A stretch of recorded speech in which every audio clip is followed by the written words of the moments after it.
J'étais animateur à la ville de Lille en pause méridienne et en extrascolaire. Ça faisait suite à 3 ans de bénévolat au sein de l'association Fil à Fil, qui est créée en 2003 et à laquelle j'ai contribué à la création.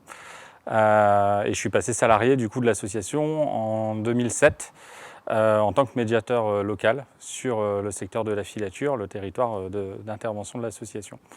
De 2007 à 2009, j'étais en emploi aidé.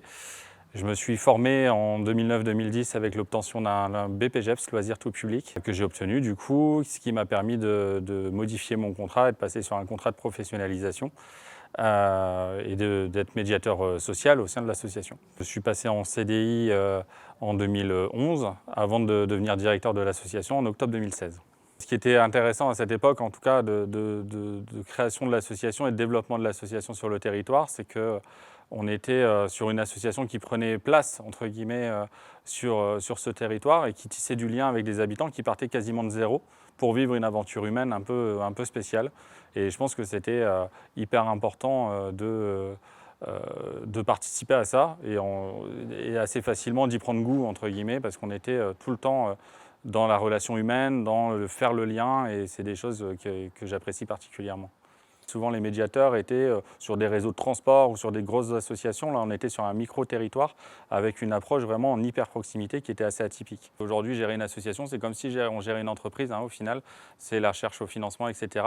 L'intérêt du domaine de l'animation, c'est qu'effectivement, on peut passer très vite de l'animateur petite enfance à l'animateur senior, en passant par tout ce qui est éducation spécialisée avec le moniteur éducateur ou l'éducateur spécialisé.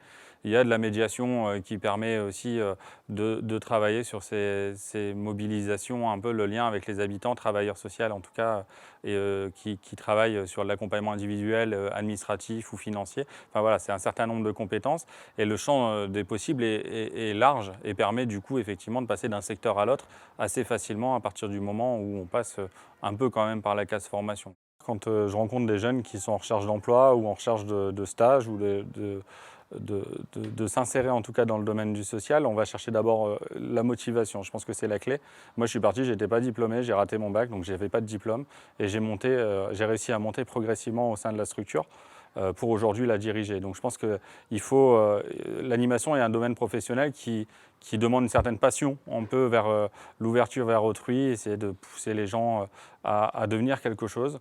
Et je pense qu'une association comme Fil à Fil permet aussi ça. Donc c'est une aventure humaine à la fois donc, qui demande une motivation, une envie d'y croire et une certaine ouverture. Alors qui n'est pas tout de suite, mais en tout cas, il faut qu'on sente un peu au sein des personnes une certaine volonté d'aller de l'avant, d'aller vers les gens. Et c'est effectivement les qualités minimales qui sont attendues aujourd'hui pour intégrer l'association. L'intérêt des stages, être stagiaire, moi, on me l'a toujours dit, et c'est vraiment des valeurs que je véhicule aujourd'hui. Être stagiaire, c'est aussi un droit à l'erreur naturel. On vient pour découvrir un métier. Tous les professionnels qui encadrent des stagiaires, en tout cas, ont cette volonté d'essayer de repousser ses limites et de faire comprendre à la personne les réelles valeurs. Chacun en a.